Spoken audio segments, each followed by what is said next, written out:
Good. Thank you. Thank you for everybody being with us for our last Tat Chat of April. It's hard to believe that it is May, but it is. And today we've always had, over the last 14 months or so, had some great speakers. And today, if anybody knows anything about me, they know that I love sports, any kind. And I'm so glad to have minor league baseball back in upstate with the Greenville Drive. We were talking before, and Justine's a Red Sox fan. I just saw her in the chat, but we were talking about favorite teams, and obviously we all love our Greenville Drive and the Red Sox affiliate, but the Greenville Drive have been very special to the upstate since the Browns have been in our midst. And today we have Jeff, who's Vice President of Marketing for the Greenville Drive, and he's going to tell us what's going on in minor league baseball. And as always, if you have any questions that you would like to get to Jeff, we'll open it up at the end, or if you want to put them in the chat, we'll address them at that point. But having said all of that, I'll turn it over to you, Jeff. No, thanks so much, Terrence. I really appreciate the opportunity and to talk with everybody here. I mean, it's been I know for everyone, it's been obviously a kind of extremely challenging last 12 to 14 months for a variety of reasons. But our world of baseball and our business, especially floor field. I mean, our whole business model is built on butts and seats and getting people into the ballpark. So that's been put on hold for the last 13 months really. And baseball is, there's been a lot of change, a lot of things that have happened over the last year.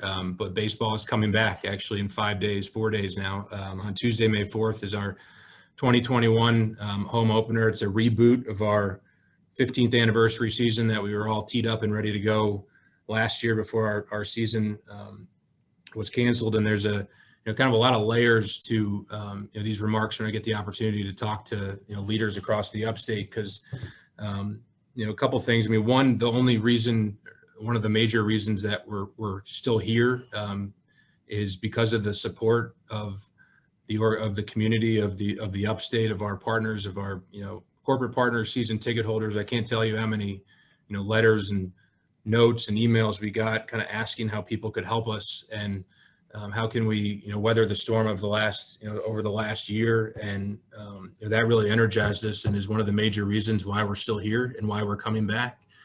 And so there's a kind of an immense feeling of gratitude as baseball comes back next week. And then also it's to us it's a really kind of a major another major symbol of normalcy returning, now that it's not just a baseball season this year. It's one more step towards kind of our normal way of life that we all kind of enjoyed before March of 2020. So it's one more thing to feel good about. It's one more thing to kind of take a step back towards more normalcy. And I'll talk in a couple minutes. I'd love to just kind of open it up for questions, but about the dynamics of our season coming up, and kind of how we're approaching things, and kind of some of the uniqueness of the season. We did do a press event a couple weeks ago, kind of to welcome the media community specifically back to the ballpark and talk about our season and kind of the emotional connection of the community. And we produced a really nice kind of anthemic video that tells, I think, a really compelling emotional story of our history and our role, and kind of the symbol of baseball coming back. That I asked Dean. I think it's a great piece that I want to run now as part of the up front of my comments, and then I'll talk about the season a little bit, and then take your questions if that works. So 50-50 shot that this works, Dean. It worked before. Everything works in the test. It's always a question whether it'll work regular. Here you go. Give me a thumbs up if you can hear it once I start pressing play. We can see it. We're good. Ultimate foul ball. The wild pitch of a lifetime. It came at us like a 100-mile-an-hour fastball, aimed right for our hearts. And it did its damage. So many lives affected. So many businesses hurt. Our 15th anniversary season struck out of our lives. But now the sun is rising. The field field is turning green again. The players are practicing again. The hot dogs are ready to grill, and the beer is ready to flow. Yes, the sun is rising again.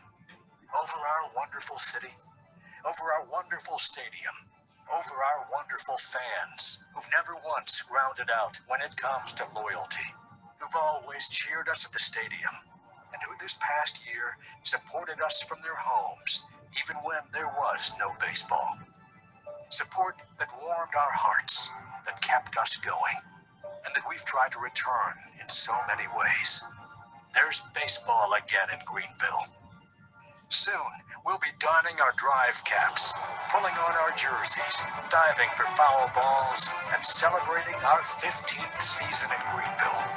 Maybe we're just sentimental. Maybe we read too much into it. Or maybe we've hit the nail on the head and knocked it 400 feet over the center field wall. But we see baseball as a sign of life, as a sign of hope.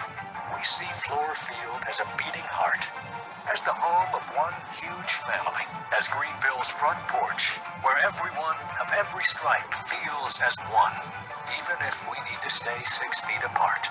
And finally, after a year that we'd all prefer to shut out of our minds, the sun is rising again. The field is turning green again. The players are practicing again. The hot dogs are ready for the grill. And baseball is back.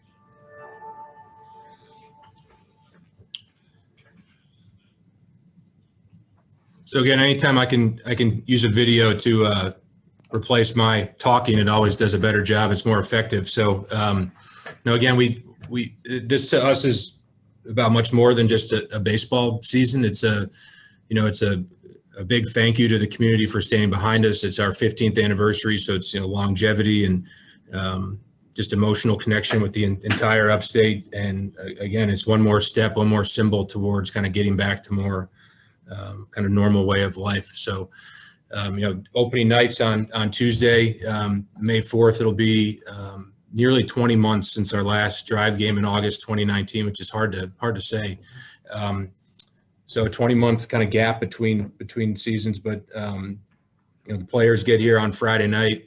They'll be practicing this weekend. They'll be ready to go on Tuesday, and it's we couldn't be more excited that some of the small nuances to how we're approaching the season. So I explain this to people that some of the rules that we've had in place. We've had about 25 college games since late February. That's given us kind of a nice dress rehearsal for the season and to work out some operational things. But we're really just following guidelines given to us by the state and by Major League Baseball. These are guidelines followed across all major and minor league baseball stadiums. So we're going to start the season with a 50% capacity rule, which is about 2,500 fans per night, which if you think of an average drive game, it's about 3,000 fans a night. So honestly, I don't think many people are going to notice the difference too much in terms of fan numbers.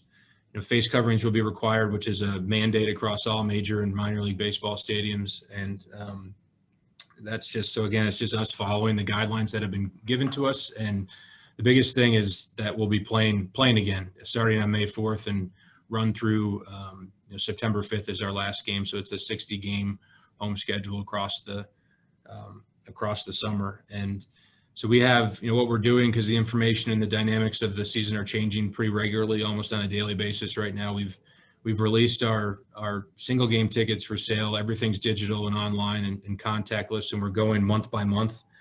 So our May games, we have 12 games in May. Those are on sale right now on our website. And then as we get closer to each preceding month, we'll release kind of subsequent months going forward and kind of change or update the rules based on the latest information available. But the biggest thing is we've got games again after last year. This whole facility kind of platform is built to have people in it, obviously, and that's where the buzz and the excitement and the magic comes from. So to again still be here because of this. I mean, if you take our facility out of it, out of the upstate, out of Greenville, about a good number of minor league teams didn't survive last year. That's just the reality of the situation, and we were able to survive because of the support of the community and people standing kind of beside us and behind us. And we couldn't be more grateful and we couldn't be more excited for Tuesday night. So Again, Dean, I really appreciate the opportunity to talk, and I'm sure there's a whole bunch of questions. I'd love to answer as many as I can.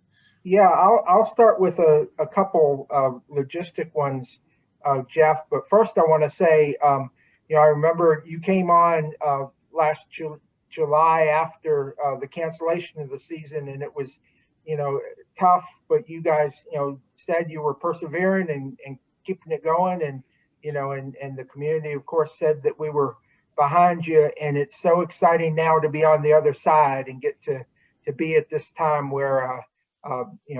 Baseball, as you said, is 4 days away, and of course you've had some college games, so it's already here. But congratulations and thank you for you guys, making it this far. And we'll talk a little bit in a minute about kind of the restructuring. We were talking about that before the chat, but I want to start with a couple logistic questions. So first, you mentioned that it's ticketless entry.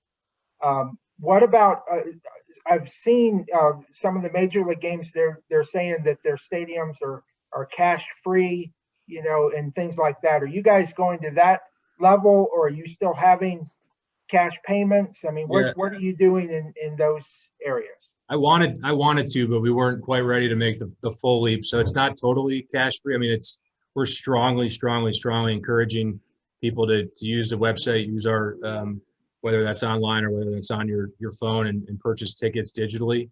All of our, we will have, box office staff here, and we will be doing, tickets here kind of as a last gasp option, if that, for the people that didn't get the message beforehand. But everything's being pushed to purchase online. I mean, you can still print out your ticket at home, so you still have a printout of the ticket to come with you.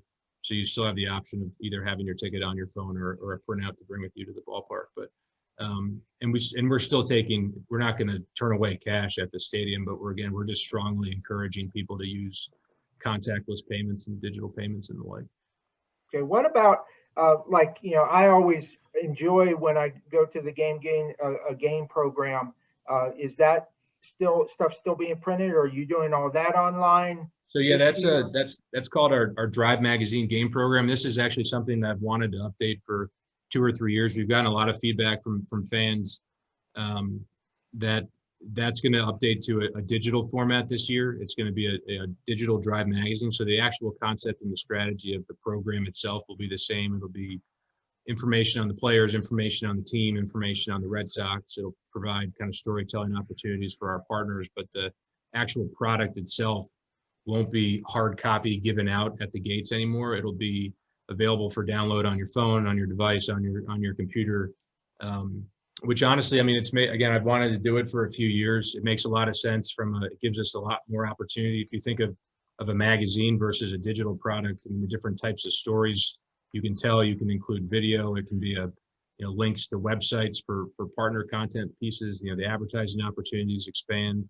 And one of the biggest things is the distribution opportunities expand. I mean, it used to be for 14 years, it was literally hand a program to people as they come in. Now this can be emailed, this can be distributed digitally, so the distribution of the product will expand in a And will you be able to we went to my son's concert, and they had a QR code that you just did, and it downloaded. That's how it's going to be too. So there'll be a big kind of QR code at our info center, and on the video board we'll run some notices and PA reads and the like for people to download the product right on their device.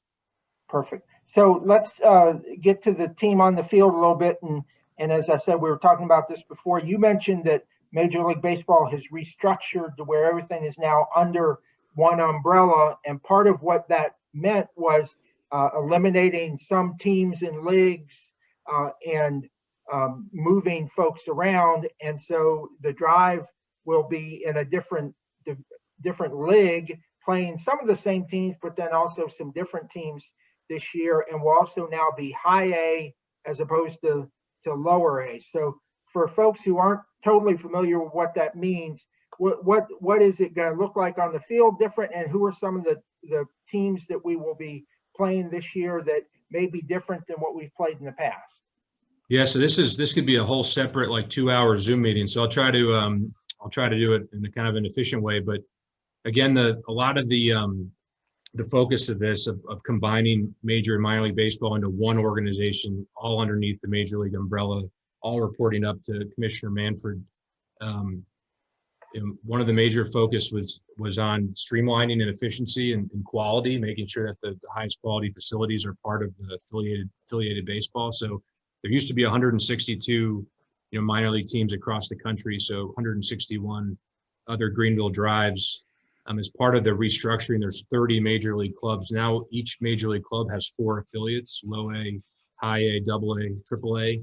So there's 120 official affiliated minor league teams. So if you do the math, obviously 42 cities were eliminated from affiliated minor league baseball over the last 12 months. And these weren't small cities. I mean, these are some big cities: Knoxville, Knoxville, Tennessee, Chattanooga, and there was some Lexington, Kentucky. So there were some big cities that were eliminated as part of the restructuring. We're lucky. We have a really strong relationship with the Red Sox. It's a 16-year relationship through now. As part of this reorganization, we actually extended our relationship for another 10 years, which provides continuity and longevity with that relationship. You can argue this. I know a lot of people on this call would, but from an organization standpoint, you couldn't work with higher quality people than that work at the Red Sox, and they supported us and stood behind us through this whole process. So to have that extension in place was a huge deal for us, and to be kind of one of the surviving 120 was a huge deal for us. So there was a lot of uncertainty in that regard over the last 12 months. The leagues themselves have been reorganized a bit. We were moved, shifted up a level to high A. We played low A for the last 15 years. I would argue, especially as a former baseball player, that you won't notice the difference quality of baseball wise. It's the same. It's all really high quality baseball. Some of the dynamics that are in place with the shifting have more to do with the teams being eliminated, and it just made sense for us to join the league that was the advanced A other affiliates. So there's some political, those towns that were eliminated, some of them have some very kind of influential political connections. So they've been flexing that power as much as they can to, complain that they need to be brought back. So there's some dynamics in play that are out of our control that we could, that advanced A kind of promotion might not last forever. So we haven't been shouting that as much. You probably noticed that. It's good fortune, a good bounce that we're not going to turn away, and we'll take advantage of it this year, and then we'll see what the future holds. And there are a couple of new teams in our league. Our home opener series against Bowling Green. We've never played Bowling Green before. Brooklyn is our second series, the Brooklyn Cyclones. So you'll see some new affiliates, some new teams, some new players in the league. I don't know who's on our team yet. We'll find that out this weekend when they get here. Again, a lot of people still don't understand that we don't have anything to do with the players. We have our control as to when the players get here, to ensure that their experience in Greenville, their experience at Fluor Field is as high quality as possible. But in terms of who's on the team, who gets called up, who gets called down, that's all Red Sox controlled. So that's out of our jurisdiction. But it'll be great to get the guys back. We have to, obviously, there's some COVID rules in place, so it won't be totally normal for us in terms of interacting with them this year, but it'll just be great to have. There's a different energy when the guys are here and there's baseball games going on and the like, so we're ready. One thing I'm sure won't be possible early on, but it's always been neat when we come to a game on the days where players are there greeting fans and signing autographs and stuff like that over the years, to just have conversations with the young men as they're here in the upstate. So I'm sure that will be one of those things that will take time to get back to, but it is a good reminder that that most of them are from somewhere else. So it's neat for them to have a experience here, and they're pretty young, generally 18 to 22, 23 years old. So it's a neat dynamic, and I'm sure they didn't have a season last year either. So, I'm sure they're excited to be back, and I'm sure it'll be a great year. A couple of things. Jeff's article that he wrote last week, which if you haven't read it, is fantastic for our newsletter. Erica put it up on the chat for anyone. And if you have any questions, please let me know. I do have a couple more things, Jeff, related to the experience in the games. And so you go, are you guys ticketing people in pockets of families, or how is that going to work? If when I get to my seats, how close will other people be, and is that going to be determined based on who's there? How is that being handled? Yeah, so those are the rules that I mentioned that we've been, every day it seems like we get a new kind of rule guideline update for Major League Baseball. So the good news is that 2 weeks ago, Major League Baseball kind of released a statement to us and all the affiliated teams that, your rules are you have to adhere to your state rules. So, our South Carolina guidelines, right now are what we're following. And so we're going to do right now, the stadium seating model is going to follow more of a general admission model than an assigned ticketing model, at least. And again, you have to keep in mind, this is start of the season. And as we get into things, I fully expect things to change, things to evolve, and things to update. But at least to start the year, we have we're holding 4 or 5 sections directly behind home plate. That's going to be specifically for our season ticket holders. So, your season tickets, you're going to have a assigned seat on your tickets, but then there's going to be a specific section just for you that we're going to ask you to sit in. Our ushers are going to be there and encourage people to sit in specific spots that include social distancing to provide the space needed between rows and within rows. And then the remaining section, so think the tails of the seating bowl on both the first base and the third base side will be the individual game tickets or group tickets that we sell on a night-to-night basis. So that's the other interesting dynamic we've been dealing with. Usually we've got a fixed number of fixed seats available for each game, but we always know we have standing room tickets available if we hit a capacity number and we want to let more people in.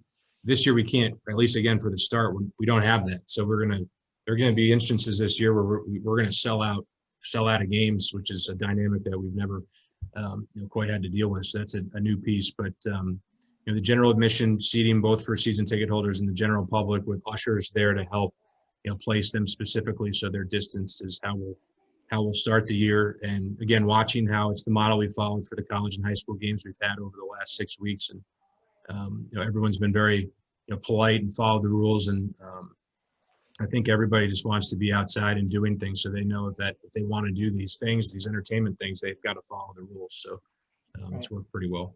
And I think I remember reading in the article that you have I can set my seat and place my order for my hot dog and my drink, and someone will bring it to me, right? It's a big new partnership that we actually had ready before last season. That didn't happen, but it just kind of good circumstance that it was ready for 2021. It's called Seats. So it's a really, it's based off of a kind of an Apple user experience. So it's really, really easy to use, and the entire ballpark from an F&B standpoint will be on the app. So you can order food and drink directly from the app, and it'll be delivered. You can pay for it in a contactless way, and it'll be delivered right to your seat, so you don't have to get up, and that'll help relieve some of the congestion at any of the concession lines and the like. So, and we've again, more trial runs that we've worked through the college and high school games, and it's worked remarkably well. So we're definitely excited about that. And you have a new barbecue place, is that right? Chicken place, Fowl Pole, FOWL Pole. It's kind of for the chicken, kind of following this chicken trend right now with that seems to be popping up everywhere. We've got our own, working with our food partners, and Wilbert, our executive chef, he's having some fun coming up with his own chicken creations and the like. So yeah, excited to debut that as well. And with it being the 15th anniversary, part 2 or whatever, yeah. What are some different promotions and things you guys have planned for the year? Anything you can tell us now?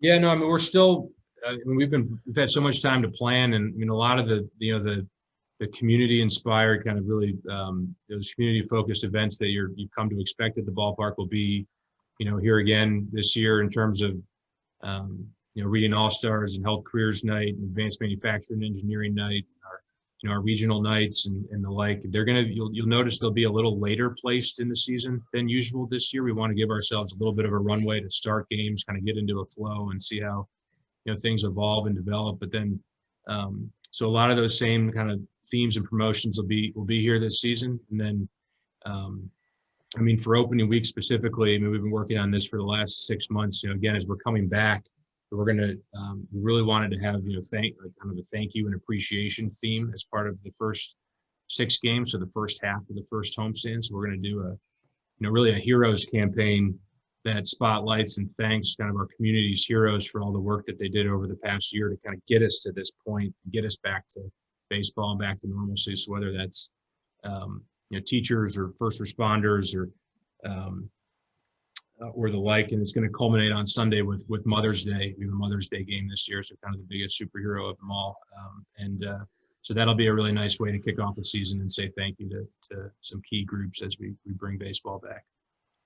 And I pulled up your schedule. I remember looking at it last week and noticing that the blocks are very long. So your home stands are longer, and then the time on the road is longer. I'm sure that makes sense from a COVID standpoint. And then also, and this I love, the entire league is off every Monday.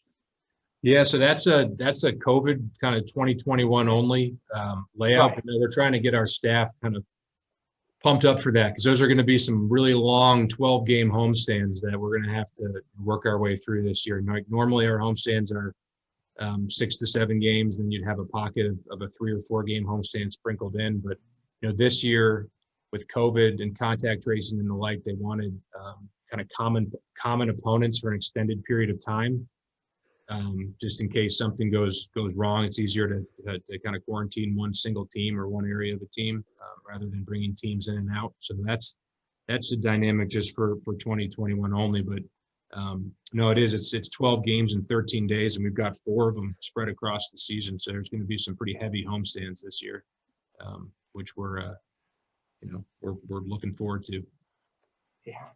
Yeah. Having worked in minor league baseball, I know that's not true.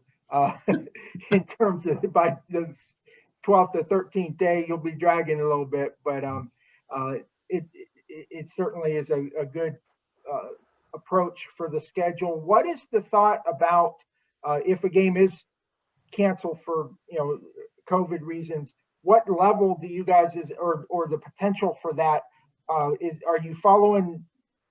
Does MLB have specific, if you have X number of people who test, or what does that look like if you do run into that kind of situation? Yeah, that's another element that's all controlled by Major League, minor league baseball. And again, there could be the circumstance where we find out last minute. I don't think that would happen, but they've we've had to restructure our locker rooms. We've had to add auxiliary locker room space. We've had to with tents and space and the like. And the idea is that if there's an issue within a team, you can isolate that issue, and it's not team-wide, so you won't lose a whole game or you won't lose a whole series.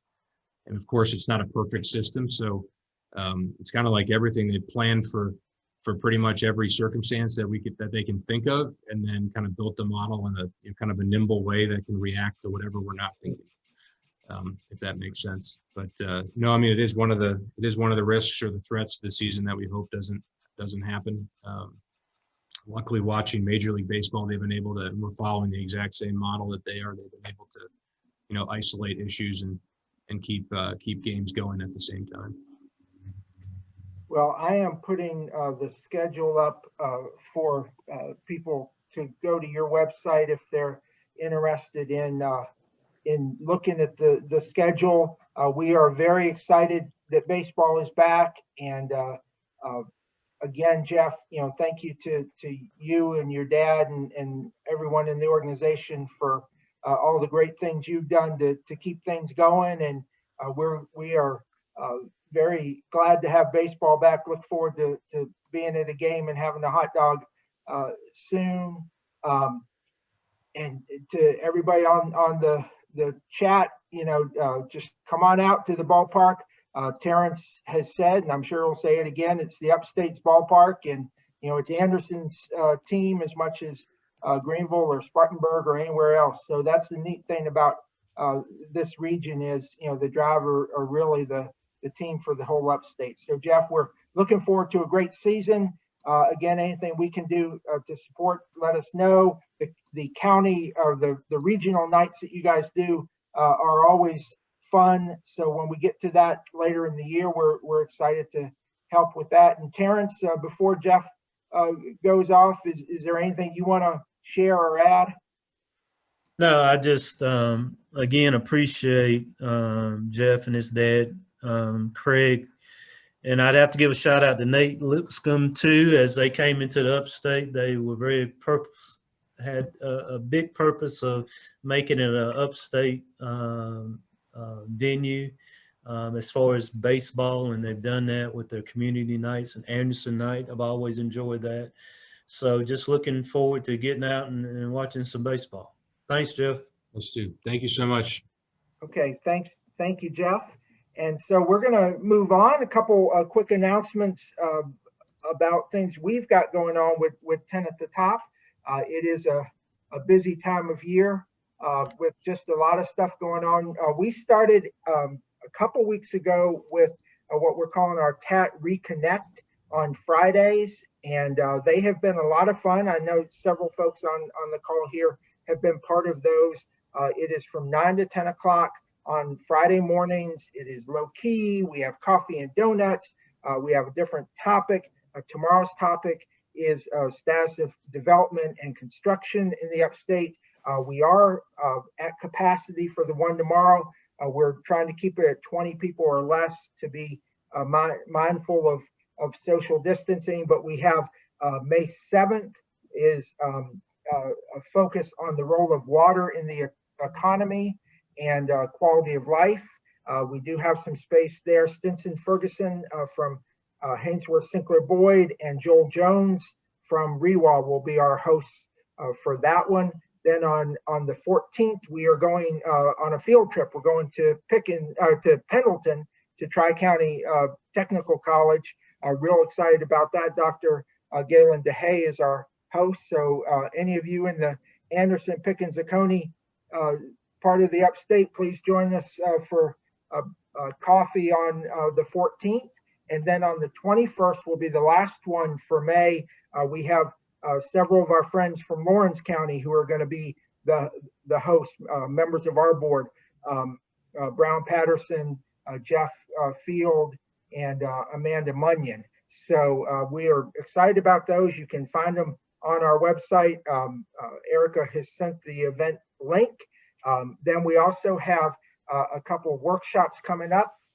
Next week is National Air Quality Week, and most of you probably are familiar that we convened the Upstate Air Quality Advisory Committee, and so we're having our annual meeting of that group virtually on May 5th.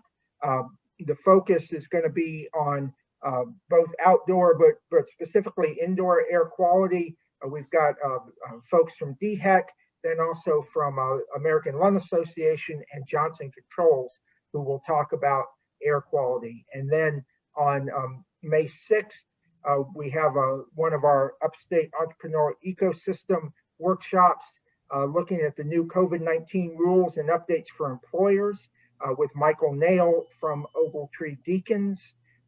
So next week is a busy week, and then there's more things going on the following week. So if you want to get more information, please go to our events page, and you can check out the links for these individual events. Our next TAT Chat on the 13th will be about specifically about the BMW golf tournament.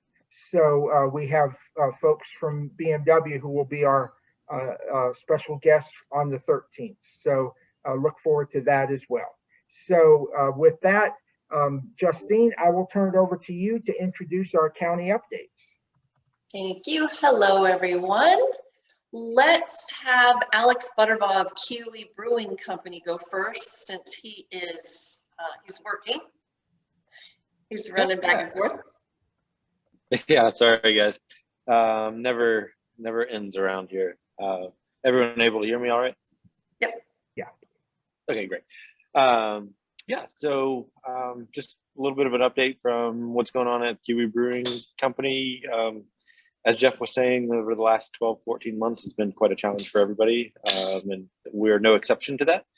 So, last, what was it, St. Patrick's Day, I guess, last year is when restaurants and bars officially had to go into shutdown mode.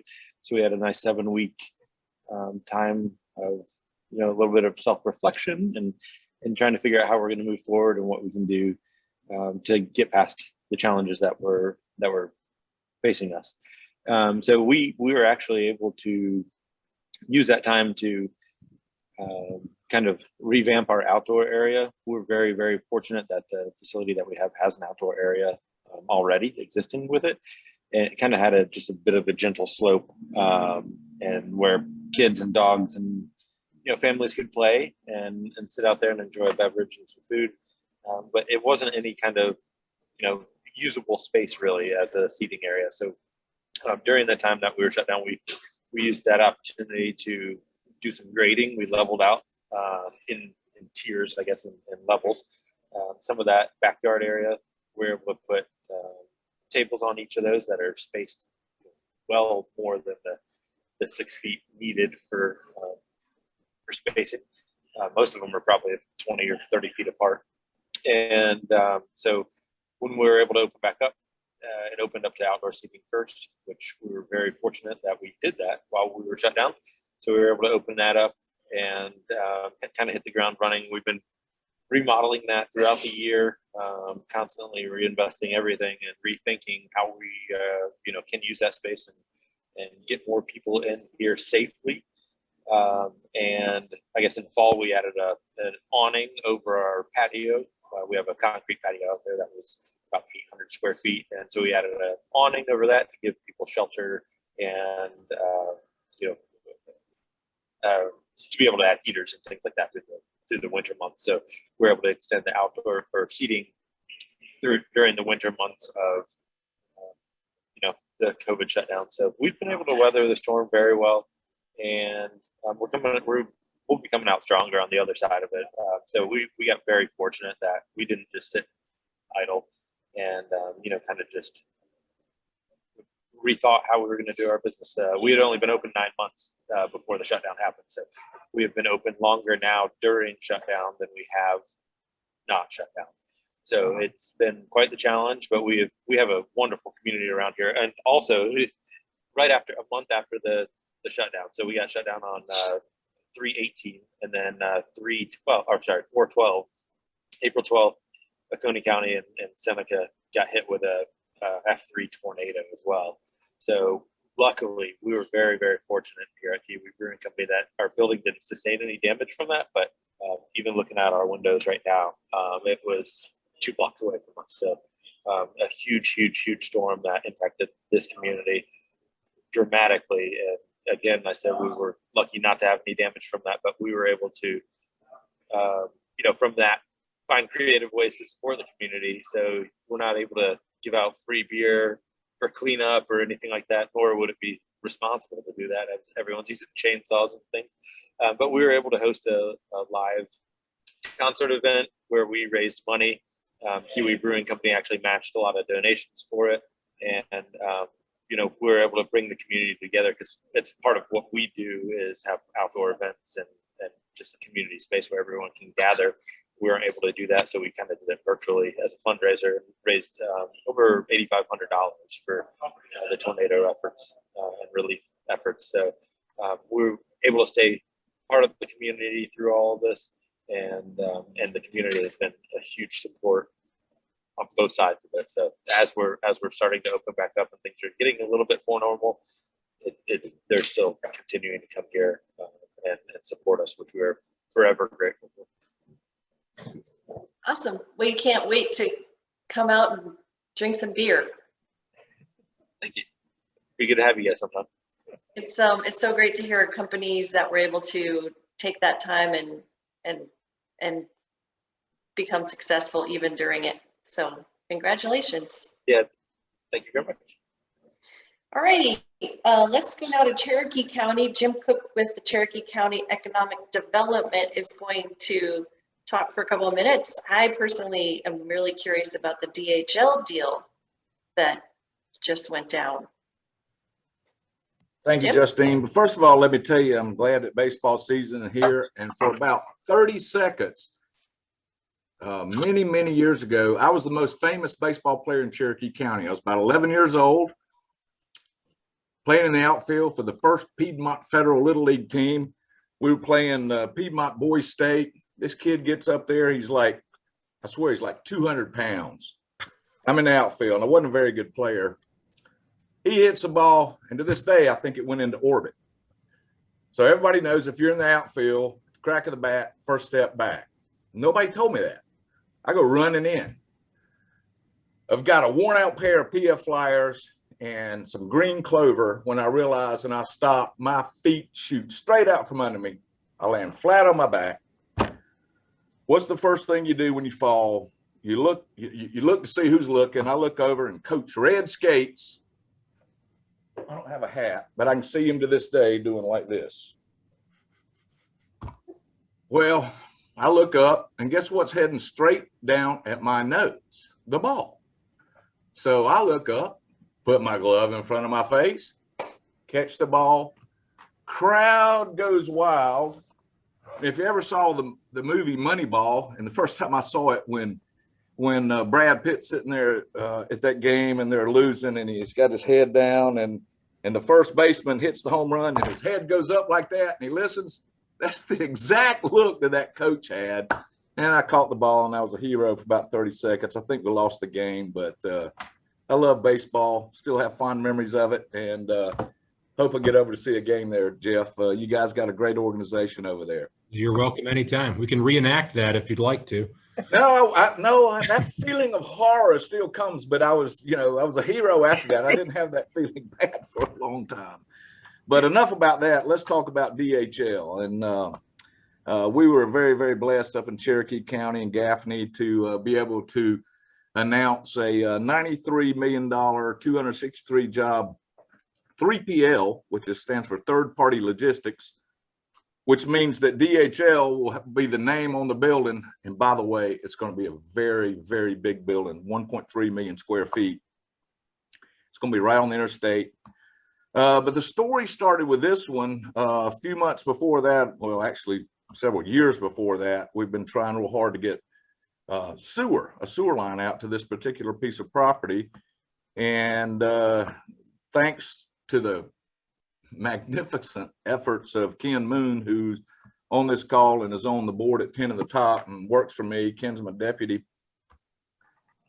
He cobbled together about $6 million to run a $5 mile long sewer line from down to the Timken plant in Gaffney, if you know where that is, out to the Sunny Slope.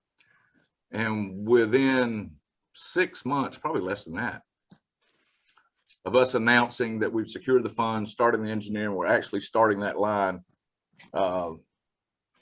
Property owners of that property came to us, the brokers, and said they had a deal here. So to quote my friend Jim Alexander over in Oconee, he's retired now, you can't be number one in economic development until you take care of number two. So and it is so true, and it's one of the hardest sales. Sewer is so important in economic development. But one, obviously, it's just not even fun to talk about. Number two, the reality of it is there's not much money to be made in the sewer business. Hence, you don't see the only people running sewer companies are, government, cities, counties, other municipals, not even water. I mean, water, you have like community water companies and stuff. You can make money off of water, but I'm kind of getting into the weeds here. But like water, you got a big water tank. And to get water to everybody is you just use gravity. You send it all out. But sewer, you're working from the other end. Your building, your housing area, whatever you're working with, has got to get waste back to the sewer plant, which means you have to put in pumps and electricity, and it's very, very, very costly. And quite frankly, it just, you don't get the return on it. So we were able to do that and get those get the project announced in March. Since then, we've had a lot of other people looking around. It really validated us. We're a small rural county, in case you don't know. Some of y'all, I know many of you visit up Cherokee County. We're 58,000 people.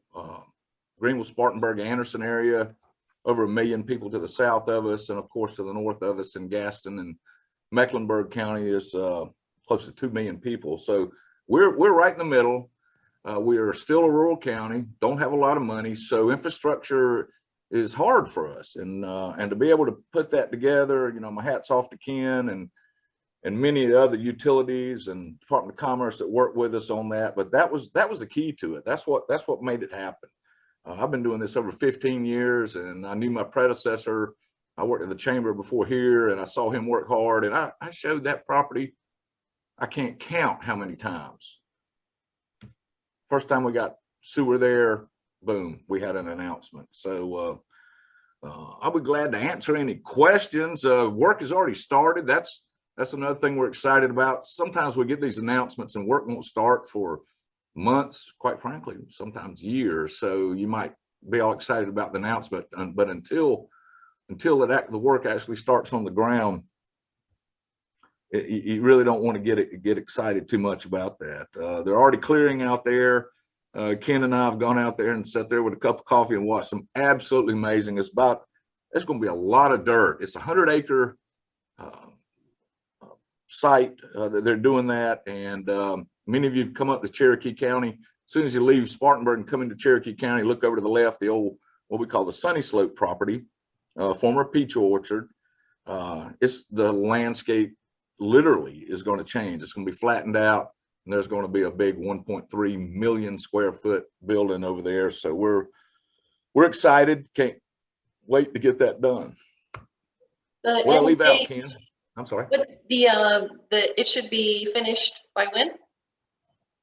They hope to be open by fall of 2022. They're what they call a 3PL, third party logistics. The building's going to say DHL, but they have a single client inside. Actually, it's automotive parts. Really they don't want us to say who it was. It is right now, but that, you know, so it'll look like, it'll say DHL, but they'll be shipping out automotive parts for this supplier to different automotive companies out there, as opposed to like we have Dollar Tree has a 1.5 million square foot facility in Cherokee County. And, you know, it's all Dollar Tree. It's a warehousing and distribution type operation, has stuff you buy in Dollar Tree, you know, comes in from the ports, and then they sort it out and send it out to the different folks there. So we're real excited about it. Yep, great news, economic and good jobs. So best of luck with it. Thanks for coming on. Thank you very much. All righty, Dean, unless you have anything, I will turn it back over to Mayor Roberts. Yep, we'll get a gold star today for being a little bit early. Mayor, the last week of April, as you said, getting ready to start May. So we'll turn it over to you to close. Good, thank you. Never give a politician 10 minutes to speak, but I'll be short. We do have a lot going on in upstate. It's always good to hear what's going on in other ends of the upstate, and we got reports from basically polar opposite sides of the upstate, and there's a lot of good stuff going on throughout the center part, but also to the corners of the upstate too. So Dean and Justine and Erica have posted a lot of the things that are going on within the Ten at the Top umbrella. So choose and pick, but more than anything, just participate. Let's get out there and support our Greenville Drive this year. And good luck, Jeff. Thanks you for doing what you're doing, you and your dad and your team, getting the entertainment back in the upstate. So everybody have a good weekend, and stay safe, and we'll see you soon. Bye. Bye. Thank you, everybody.